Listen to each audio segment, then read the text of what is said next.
প্রতীক দে হচ্ছে রাজপুর টাউন তৃণমূল কংগ্রেসের যুব নেতা সহ আমার এই 15 নম্বর ওয়ার্ডের প্রাক্তন কোঅর্ডিনেটর। প্রত্যেকটা জায়গায় তার বউ বলে পরিচয় করাচ্ছিলেন এবং ছড়িয়ে বেড়াচ্ছিলেন বিষয়বস্তুটা। সম্পর্কটা ছিল এটা সবাই জানেন, উডবি ওয়াইফ হবে, পারিবারিক সেই জায়গা ছিল।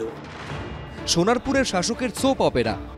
সোনারপুর রাজপুর এলাকায় রকের আড্ডায়, পাড়ায় চায়ের দোকানে, অলিগলিতে আপাতত জোর চর্চা এই নিয়েই। মূল চরিত্রে দুজন, 15 নম্বর ওয়ার্ডের তৃণমূল কাউন্সিলর পাপিয়া হালদার এবং স্থানীয় তৃণমূল নেতা প্রতীক দে। তৃণমূল কাউন্সিলরের দাবি, বিয়ের প্রস্তাবে রাজি হননি বলে প্রতীক তাকে হুমকি দিচ্ছেন। মত্ত অবস্থায় বাড়িতে ঢুকে মা বাবাকে গালিগালাজ করছেন। তার আকাঙ্ক্ষা চাহিদা ছিল একটাই যে তোমাকে আমার বউও হতে হবে, শুধুমাত্র তাই নয়, তো তোমাকে যা যা বলবো সেইগুলো, যা যা করতে বলবো সেগুলো করতে হবে। তোমাকে সামনে রেখে আমরা বিভিন্ন জায়গা থেকে টাকা পয়সা তুলবো, সেগুলোর ভাগ আমি তোমাকে দেব। তো সেই সমস্ত প্রস্তাবগুলো আমি যখন প্রত্যাখ্যান করি, আমাকে বিভিন্ন মাধ্যম থেকে বলা হয়েছে যে সাংগঠনিক প্রশাসনিক যে কোনো কাজ করতে গেলে বাইরে, সেখানে লোক মারফত তুলে নেওয়া হবে এবং বলা হবে বিরোধী দল এই কাজটা করেছে। তো সেইটা বলা হয়েছে, সঙ্গে বলা হয়েছে পদত্যাগ করুক, নয়তো গায়েব হয়ে যাবে, খুন হয়ে যাবে। পাপিয়ার বিরুদ্ধে বিশ্বাসভঙ্গের পাল্টা অভিযোগ তুলেছেন তৃণমূল নেতা প্রতীক দেও। যেন ঠিক আমি তুমি আর মাঝে কে। কলকাতা পুলিশের একজন আধিকারিক, তার সাথে একটা সম্পর্ক বোধহয় তৈরি হয়েছে। পুলিশ আধিকারিককে সাথে নিয়ে উনি আমাকে সরিয়ে দিতে পারলে এলাকাটা দখল করতে পারবেন এবং এলাকা দখল করে উনি ওনার যে চাহিদাগুলো সেগুলো পূরণ করতে পারবেন।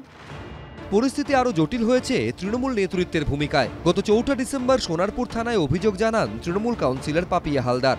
কিন্তু 2 সপ্তাহ কেটে গেলেও তৃণমূলের যুব নেতা প্রতীক দের বিরুদ্ধে কোনো রকম ব্যবস্থা নেওয়া হয়নি বলে অভিযোগ। এ বিষয়ে বারুইপুর পুলিশ জেলার পক্ষ থেকে কোনো মন্তব্য করা হয়নি।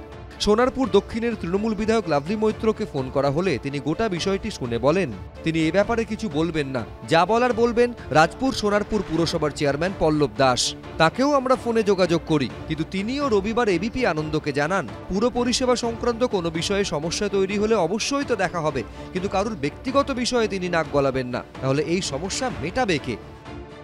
অবাঞ্ছিত এবং বলবো এটা অত্যন্ত লজ্জাজনক ঘটনা। অভিযোগ যখন হয়েছে দুপক্ষকে ডেকে ইজি ব্যাপারটা মেটানো যায়। বাইরের দলের নামে যে কেলেঙ্কারি যেটা হচ্ছে, এটা হতো না, এটা একটা হাসির ব্যাপার হয়ে দাঁড়িয়েছে। আসলে হচ্ছে কি, আমি আগেই তোমাকে উল্লেখ করলাম যে অপদার্থ নেতৃত্ব।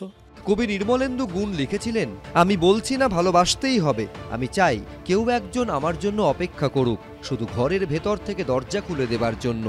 বাইরে থেকে দরজা খুলতে খুলতে আমি এখন ক্লান্ত। এখন সবচেয়ে বড় প্রশ্ন, প্রতীক আর পাপিয়ার মাঝে এই সমস্যার সমাধানের দরজাটা খুলবে কে?